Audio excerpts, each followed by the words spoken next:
देखिए मुझे एमती गंधिया परी मुह कहीं कर आई हस्पिटाल कौन करके आसी। Hello everyone, welcome to my mini blog.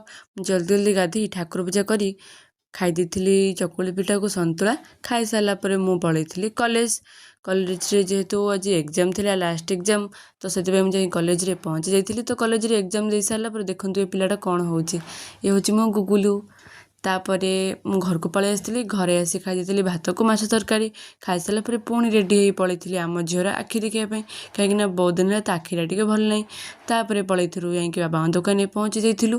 तापर बाबा आमको अमूल कुल पीवाई देते। जाइए भाई दुकान को, भाई आमको नहीं आई हस्पिटाल पहुँच जाइए और सेठी भी आम कम सरीला। ये कौन है मुझे लास्ट रे कहबी। तापर जाइए काकी पाखक, काकी पाखर मुझे माँ पाखक।